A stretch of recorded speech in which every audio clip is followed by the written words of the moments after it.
नमस्कार दोस्तों, कैसे हैं आप। हम लोग पर्यावरण टॉपिक पढ़ रहे थे और उसमें हमने डिस्कस किया था वन पारितंत्र के बारे में। हमने कहा था कि वैश्विक स्तर पे जो वन हैं वो दो माध्यम से पढ़े जाते हैं, एक अक्षांश के आधार पर और दूसरा वर्षा की मात्रा के आधार पर। अक्षांश के आधार पर जब हम बात करते हैं तो वैश्विक स्तर पे बात करते हैं, और जो वर्षा की मात्रा के आधार पर बात करते हैं तो हम भारत के लिए करते हैं। तो वर्षा की मात्रा के आधार पर चूंकि सबसे ज़्यादा काम आएगा भारत के वनों के लिए, लेकिन जानना बहुत ज़रूरी है विश्व के वनों के लिए भी। लेकिन इसका मुख्य आधार रहेगा सिर्फ अक्षांश। चलो देखो जरा वर्षा की मात्रा के आधार, यहाँ पे देखो। तो ये जैसे पूरी पृथ्वी है और पृथ्वी को मैंने दो पार्ट्स में डिवाइड किया। एक तो मैंने सागरीय क्षेत्र में विभाजित कर दिया, ये वाला सी एरियाज है, और उसके अलावा बचा वाला जो भाग बीच में दिखाई दे रहा है ये वाला भाग, ये कौन सा है, लैंड एरिया है। और ये वाला भाग भी कौन सा एरिया हो जाएगा, सी एरिया हो जाएगा। ठीक है। अच्छा, लास्ट क्लास में मैंने ये भी बताया था कि 0 से लेकर 30 डिग्री के बीच में सूर्य का प्रभाव बहुत ज़्यादा रहता है, तो गर्मी क्या हो जाएगी, ज़्यादा हो जाएगी। ठीक है। और जब गर्मी ज़्यादा होगी तो ये जो पानी मौजूद है इसका क्या होगा, वाष्पीकरण होगा, और वाष्पीकरण होगा तो भाप ऊपर की ओर उठेगी। ऊपर जाने पर क्या, भाप बादल का निर्माण करेगी, और बादल क्या करेंगे, इन पूर्वी पवनों के सहारे सहारे चलना शुरू करेंगे। इसका मतलब पूर्वी पवनों की दिशा कैसे होती है, तो पूर्व से पश्चिम होती है, तो बादल भी पूर्व से पश्चिम की ओर चलना शुरू करेंगे। और ये कोई मान लेते हैं कि ये कोई महाद्वीप है, तो ये महाद्वीप में क्या करेंगे, जाकर के वर्षा कराएंगे। ठीक है। अब महाद्वीप में वर्षा कराएंगे तो चूंकि पूर्वी पवनें पूर्व से चल रही है तो ज़्यादा वर्षा की मात्रा कहाँ होगी, पूर्वी भाग में होगी। तो वर्षा की मात्रा यहाँ क्या है, पूर्वी भाग में 300 सेंटीमीटर से ऊपर है। उसके बाद थोड़ा सा पीछे बढ़ोगे तो जैसे जैसे पीछे बढ़ते जाओगे, चूंकि बादलों का निर्माण यहाँ पर हुआ था, तो जैसे जैसे ये बादलों का निर्माण हो रहा है, यहाँ पे ये बादल हैं, तो जैसे जैसे बादल पीछे की ओर चलेंगे, यानी ईस्ट टू वेस्ट की ओर चलेंगे, तो वर्षा की मात्रा धीरे धीरे क्या होती जाएगी, कम होती जाएगी। अर्थात यहाँ जब 300 सेंटीमीटर से ऊपर है तो इसका तात्पर्य ये हुआ कि पीछे की ओर जाने पर वर्षा की मात्रा घटती जाएगी। तो वर्षा की मात्रा फिर पीछे थोड़े चलोगे तो कितना बचेगी, 200 सेंटीमीटर से 300 सेंटीमीटर के बीच। थोड़ा सा और पीछे जाएंगे तो वर्षा और कम हो जाएगी, 100 से 200 सेंटीमीटर, और फिर कम हो जाएगी 50 से 100 सेंटीमीटर, और फिर 50 सेंटीमीटर से कम बचेगी। तो जो 300 सेंटीमीटर का एरिया है ज़्यादा वाला, ठीक है, वो क्या कहलाता है, वेट कहलाता है। और वेट को हम लोग हिंदी में कहते हैं अति आर्द्र। ठीक है। अब ये ना सोचेगा ये यहाँ लिखे हैं और ये यहाँ, ये पश्चिमी वाला शीतोष्ण कटिबंधीय क्षेत्र है ना, इसकी चर्चा भी करेंगे। तो इंग्लिश देखो क्या, ये वाला एरिया क्या कहलाएगा, वेट कहलाएगा। ये वाला क्या कहलाएगा, ह्यूमिड कहलाएगा। और जब वर्षा की मात्रा 100 से 200 सेंटीमीटर के बीच है तो ये कौन सा एरिया कहलाएगा, सब ह्यूमिड कहलाएगा। उसके पश्चात कौन सा एरिया कहलाएगा, सेमी एरिड कहलाएगा। और 50 सेंटीमीटर से कम वाला एरिया क्या कहलाएगा, एरिड कहलाएगा। ठीक है, एरिड कहलाएगा। अच्छा, ये कौन सा क्षेत्र रहा, ये रहा उष्ण कटिबंधीय क्षेत्र। मैंने पहली बार चर्चा कर चुके हैं पिछली क्लास में। तो ये कौन सा है, उष्ण कटिबंधीय क्षेत्र। इसका मतलब उष्ण कटिबंधीय क्षेत्र में पूर्वी पवनों के प्रभाव के कारण किसी महाद्वीप के ईस्ट में ज़्यादा वर्षा होती है, और जैसे जैसे आप पीछे की ओर चलते चले जाओगे वर्षा की मात्रा धीरे धीरे कम होती चली जाएगी। ये एरिया क्या कहलाएगा, एरिड कहलाएगा। और जब एरिड कहलाएगा तो यहीं पर किसका निर्माण होगा, तो यहीं पर निर्माण होगा मरुस्थलों का निर्माण होगा। चूंकि उष्ण एरिया कैसा एरिया होता है, गर्म एरिया होता है, तो इसका मतलब यहाँ पर किसका निर्माण होगा, गर्म मरुस्थलों का निर्माण होगा। तो याद रखना, विश्व में गर्म मरुस्थल कहाँ पाए जाते हैं, तो एक तो उष्ण कटिबंधीय क्षेत्र में पाए जाते हैं। दूसरा क्या हो जाएगा, इसका पॉइंट बढ़िया, ये सदैव किसी महाद्वीप के पश्चिमी भाग में पाए जाते हैं। तो इसका मतलब गर्म मरुस्थल किसी भी महाद्वीप के पश्चिमी भाग में पाए जाते हैं। किनके कारण, पूर्वी पवनों के प्रभाव के कारण। और पूर्वी पवनों की दिशा होती है पूर्व से पश्चिम की ओर, तो वर्षा की मात्रा भी धीरे धीरे कम होती जाएगी। और पश्चिमी भाग में वर्षा की मात्रा बहुत कम होगी। और इस स्थल का ऐसा समतल क्षेत्र जहां वर्षा की मात्रा लगभग 50 सेंटीमीटर से कम हो, क्या कहलाता है, मरुस्थल कहलाता है। तो इस क्षेत्र में क्या हो जाएगा, मरुस्थलों का निर्माण हो जाएगा। अर्थात यहाँ वर्षा की मात्रा कितनी होगी, 50 सेंटीमीटर से कम। उष्ण एरिया में बने हैं तो कैसे मरुस्थल, गर्म मरुस्थल बनेंगे। ठीक है। अच्छा, ये कौन सा क्षेत्र रहा? तो ये रहा शीतोष्ण कटिबंधीय क्षेत्र। और शीतोष्ण कटिबंधीय क्षेत्र में कौन सी पवनें प्रभावी होती हैं? पछुआ पवनें। इनकी दिशा कैसे होती है? पश्चिम से पूर्व होती है। तो चूंकि पश्चिम से यहाँ चल रही, तो इसका मतलब इस बार बादलों का निर्माण यहाँ पर हुआ होगा। जब बादलों का निर्माण यहाँ पर होगा तो वर्षा की मात्रा वेस्ट में ज़्यादा कराएंगी, वेस्ट में क्या कराएंगी? ज़्यादा कराएंगी। और ईस्ट पार्ट में धीरे धीरे वर्षा की मात्रा क्या होती जाएगी? कम होती जाएगी। तो इस बार यहाँ 300 से ऊपर है, और 300 से ऊपर है तो इसका मतलब एरिया कौन सा होगा? वेट होगा। और वेट होगा, वेट की हिंदी क्या होती है? अति आर्द्र, यानी हवा में नमी की मात्रा क्या होगी? बहुत ज़्यादा होगी। ठीक है, तभी वेटलैंड पढ़ते होंगे आप लोग। ठीक, आगे चर्चा करेंगे। और फिर धीरे धीरे वर्षा की मात्रा कम होती जाएगी। यहाँ वर्षा की मात्रा 50 सेंटीमीटर से कम हो जाएगी। और अगर हमने बताया वर्षा की मात्रा 50 सेंटीमीटर से कम है तो इसका तात्पर्य ये हुआ कि यहाँ मरुस्थल पाए जाएंगे। अब यहाँ चूंकि गर्म मरुस्थल है तो इसका मतलब यहाँ पे कैसे मरुस्थल होंगे? तो यहाँ पे कैसे मरुस्थल होंगे? तो इसकी अपेक्षा यहाँ पर ठंडे मरुस्थल होंगे। तो अर्थात ये हुआ कि ठंडे मरुस्थलों का निर्माण किसी महाद्वीप के पश्चिमी भाग में पूर्वी भाग में होता है। और पश्चिमी भाग में कौन सा होता है? गर्म मरुस्थलों का निर्माण होता है। तो इसका मतलब ठंडे मरुस्थल किस क्षेत्र में पाए जाते हैं? शीतोष्ण कटिबंधीय क्षेत्र में पाए जाते हैं। ठीक है, इसका सिर्फ एक अपवाद मिलेगा, ओगाडेन। ठीक है, डेजर्ट, वो कहाँ? अफ्रीका में। जीरो के आसपास होने के बावजूद भी वो पूर्वी भाग में ना हो, अरे पश्चिमी भाग में ना होकर के कहाँ है? पूर्वी भाग में है। और गर्म मरुस्थल है, जबकि पूर्वी भाग में हमेशा कैसे मरुस्थल होते हैं? ठंडे, लेकिन वो 30 के ऊपर होते हैं। 0 डिग्री के आसपास हमेशा पश्चिमी भाग में बनते हैं। और ओगाडेन डेजर्ट कहाँ बनता है? वो पूर्वी भाग में बनता है। उसकी कहानी थोड़ी अलग है, वो कभी चर्चा करेंगे तब बताएंगे। फिलहाल देखो, वो सिर्फ एक अपवाद है। ठीक है, तो अति आर्द्र वेट को कहते हैं, ह्यूमिड को क्या कहते हैं? आर्द्र, यानी यहाँ भी हवा में नमी की मात्रा क्या होगी? ज़्यादा होगी। सब का मतलब उप होता है, ह्यूमिड का मतलब आर्द्र होता है, उप आर्द्र, और उसी को जोड़ के हमने क्या लिखा है? उप आर्द्र। सेमी का मतलब होता है अर्ध, और एरिड का मतलब होता है शुष्क, तो अर्ध शुष्क। और अर्ध शुष्क में वर्षा की मात्रा कितनी रहेगी? 50 सेंटीमीटर से लेकर के 100 सेंटीमीटर के बीच में। ठीक है, और शुष्क का मतलब क्या हो जाएगा? वर्षा की मात्रा 50 सेंटीमीटर से कम हो जाएगी। तो ये वर्षा की मात्रा के आधार पर किसी स्थलखंड का ये विभाजन है कि वो स्थलखंड कितने भागों में विभाजित होता है वर्षा की मात्रा के आधार पर। तो वर्षा की मात्रा के आधार पर किसी स्थलखंड को आप कितने भागों में विभाजित करेंगे? 5 भागों में विभाजित करेंगे।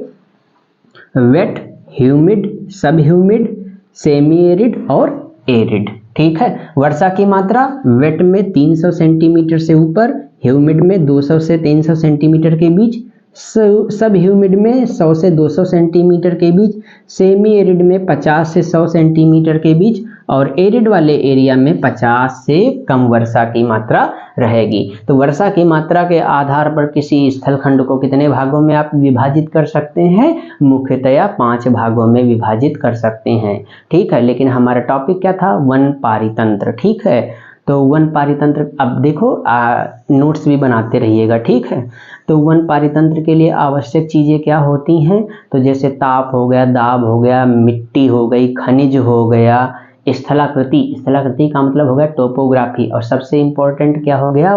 क्लाइमेट यानी जलवायु। तो वन पारितंत्र के लिए आवश्यक चीज़ें क्या हैं? तो जैसे मिट्टी हो गया, खनिज हो गया, ताप, दाब, स्थलाकृति और जलवायु। वन पारितंत्र को मुख्यतः कितने भागों में विभाजित किया जाता है? 3 भागों में विभाजित किया जाता है। कौन से? उष्णकटिबंधीय वन, शीतोष्णकटिबंधीय वन और टैगा वन। ठीक है, टैगा वन मैंने पिछली क्लास में बताया भी था। जो बच्चे नए लोग हों और वो हमारी क्लास देख रहे हैं तो पिछली क्लास जरूर रिपीट करके देखेंगे, तभी ज़्यादा क्लियर चीज़ें हो पाएंगी। ठीक है, तो 3 प्रकार के वन होते हैं। अच्छा, उष्णकटिबंधीय, शीतोष्णकटिबंधीय और टैगा वन। हमने ये भी बताया था कि उष्णकटिबंधीय वन कितने प्रकार के होते हैं? 2 प्रकार के होते हैं, एक सदाबहार वन, दूसरे कौन होते हैं? पर्णपाती वन।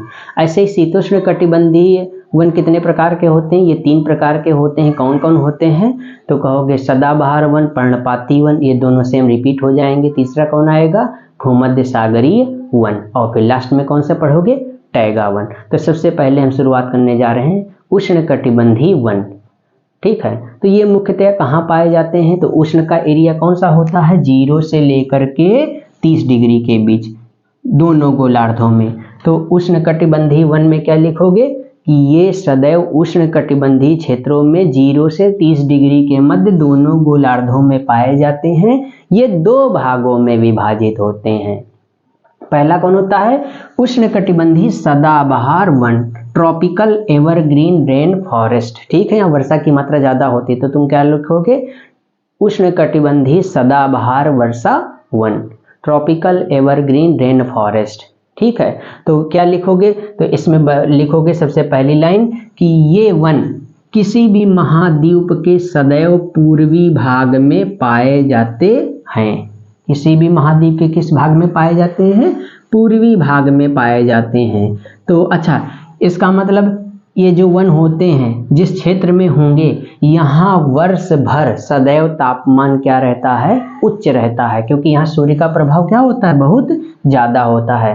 तो इन वन क्षेत्रों में तापमान सदैव उच्च रहता है तथा चूंकि वर्षा की मात्रा भी क्या है? बहुत ज्यादा है। इसका मतलब तथा इन क्षेत्रों में आर्द्रता सर्वाधिक होती है। आर्द्रता मीन्स हवा में नमी बहुत ज्यादा होती है। ठीक है, तो सबसे पहली लाइन क्या लिखोगे कि उष्णकटिबंधीय क्षेत्र में वर्ष भर तापमान उच्च रहता है तथा आर्द्रता भी सदैव उच्च रहती है। ठीक है, लिखोगे। और फिर अच्छा देखो, जरा ध्यान देना, यहाँ के जो प्रमुख वृक्ष हैं, यहाँ के प्रमुख वृक्ष 3 तरीके से पाए जाते हैं। इनकी थ्री लेयर्स होती हैं एक तरीके से वृक्षों की। त्रिस्तरीय वृक्ष पाए जाते हैं।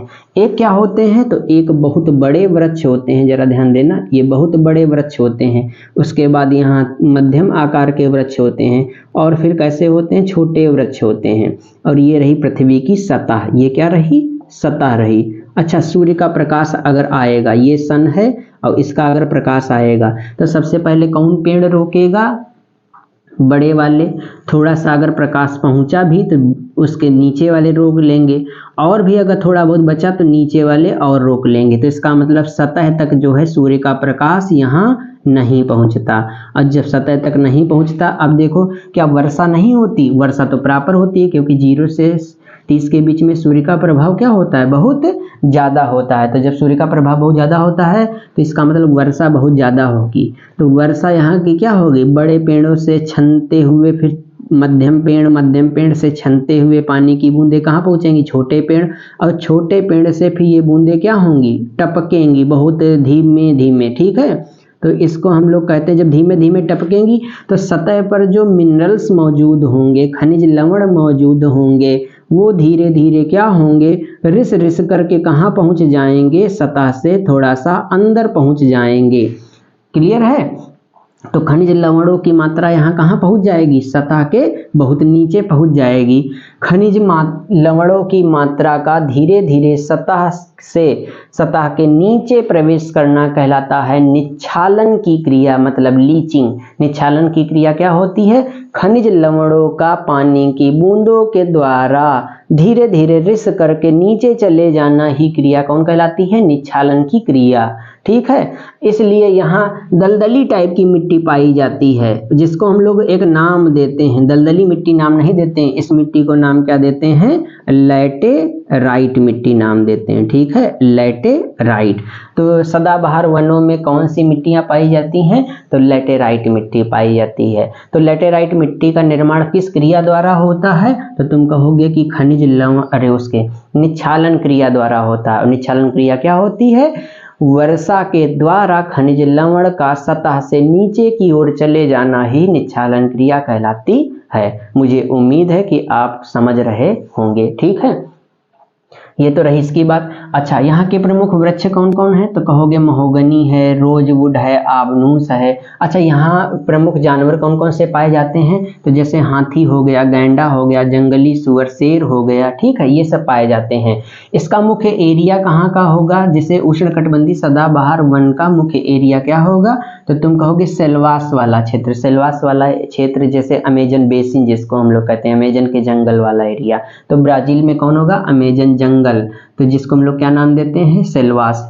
सेल्वास क्या है? उष्णकटिबंधीय सदाबहार वर्षा वन के दुनिया में सबसे अच्छे उदाहरण हैं। ठीक है, और जब सबसे अच्छे उदाहरण हैं तो इसका मतलब यहाँ पेड़ों की संख्या बहुत ज़्यादा होगी, और पेड़ जब ज़्यादा हैं तो इसका मतलब है कि ये CO2 को सबसे ज़्यादा ऑब्जर्व कौन कर रहा होगा, अमेजन के जंगल, दुनिया के सबसे बड़े जंगल है ना, और CO2 को ये क्या कर रहे होंगे, ऑब्जर्व कर रहे होंगे, ले रहे होंगे, और ऑक्सीजन को क्या कर रहे होंगे, दे रहे होंगे। और ये कार्य किसका होता है, गैस का लेना और देना, फेफड़े का।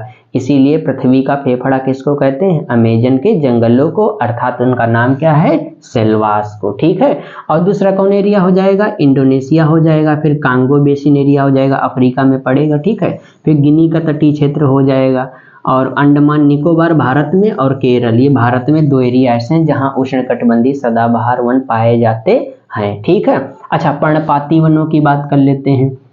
तो अगला हेडिंग क्या डालोगे, उष्णकटिबंधीय पर्णपाती वन। ये क्या कहोगे, तो ये कहोगे कि जहां जहां उष्णकटिबंधीय सदाबहार वन है उनके पश्चिमी क्षेत्रों में कौन से वन पाए जाते हैं, पर्णपाती का मतलब पत्तियां क्या कर रही होंगी, गिर रही होंगी, और पत्तियां तभी गिरेंगी जब वर्षा की मात्रा बराबर इनको उतनी बढ़िया नहीं मिल पाएगी जितनी बढ़िया सदाबहार वनों को मिलती है। तुम भी देख रहे हो वर्षा की मात्रा धीरे धीरे क्या हो रही है, कम हो रही है। तो इसका मतलब पर्णपाती वन जो सदाबहार वन है उनके कहाँ पाए जाते हैं, पीछे पाए जाते हैं। ठीक है, तो तुम कहोगे कि स्थलखंड के पश्चिमी भाग में पाए जाते हैं, अर्थात महाद्वीप के पश्चिमी भाग में पाए जाते हैं। ठीक है, उष्णकटिबंधीय क्षेत्रों में। और इनकी वर्षा की मात्रा क्या होगी, तो तुम कहोगे सदाबहार वनों से कम होगी। लेकिन यहाँ वर्षा की मात्रा मत बताना, ठीक है, लेकिन इतना तो जानते हो बिना वर्षा की मात्रा के क्या कोई पेड़ पौधा हो सकता है, नहीं हो सकता है। लेकिन यहाँ वर्षा की मात्रा नहीं बताओगे, क्यों, क्योंकि वैश्विक स्तर पे वन पढ़ रहे हैं, वैश्विक स्तर पे वन का मुख्य आधार अक्षांश होता है, ना कि वर्षा की मात्रा। भारत में जितने भी वन पढ़ेंगे वहाँ वर्षा की मात्रा को डिफाइन जरूर करना पड़ेगा, आपको बताना पड़ेगा। ठीक है, चलो तो लेकिन बस इतना लिखोगे कि यहाँ वर्षा की मात्रा सदाबहार वनों से कम होती है। और यहाँ के प्रमुख वृक्ष कौन कौन से हैं, तो तुम कहोगे सागवान है, जिसको सागौन कहते हो, नहीं, शीशम है, साल वृक्ष है, बांस है, यहाँ के प्रमुख वृक्ष हैं। और एरिया कौन सा रहेगा, तो जैसे रहेगा south east Asia, Brazil, Selvas को छोड़कर। ठीक है, mid and south America, north Australia, उत्तरी ऑस्ट्रेलिया का जो भाग है वो भी किस में जाता है, पर्णपाती वनों में जाता है।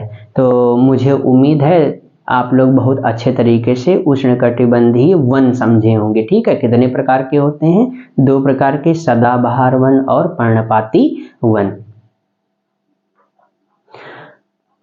कमेंट करके जरूर बताइएगा ये वन आपको समझ में आए कि नहीं आए। ठीक है, तो कमेंट करके जरूर बताइएगा, और क्लास अच्छी लगी हो तो आप शेयर जरूर करें, इसको ज़्यादा से ज़्यादा लोगों को पहुंचाएं, क्योंकि हम देखो बहुत विधिवत आराम से वर्षा की मात्रा के आधार पर इनको और अक्षांश के आधार पर वनों को समझाने की कोशिश कर रहे हैं।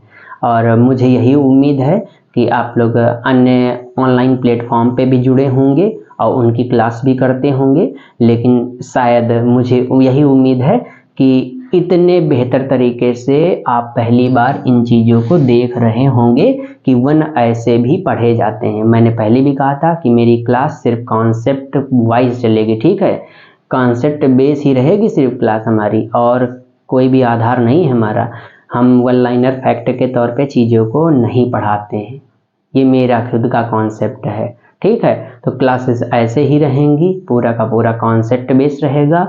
नेक्स्ट क्लास लेके आएंगे हम शीतोष्ण कटिबंधीय वनों को लेकर के आएंगे। ठीक है, तो नेक्स्ट टॉपिक डाल दीजिएगा, शीतोष्ण कटिबंधीय वन कितने प्रकार के होते हैं, 3 प्रकार के होते हैं। अगली क्लास में ये डालिएगा। ठीक है, फिलहाल हम बोले दे रहे हैं 3 प्रकार के होते हैं। कौन से, शीतोष्ण कटिबंध को मध्य अक्षांश भी कहते हैं, तो मध्य अक्षांशीय सदाबहार वन, मध्य अक्षांशीय पर्णपाती वन, और अगला आएगा भूमध्य सागरी वन।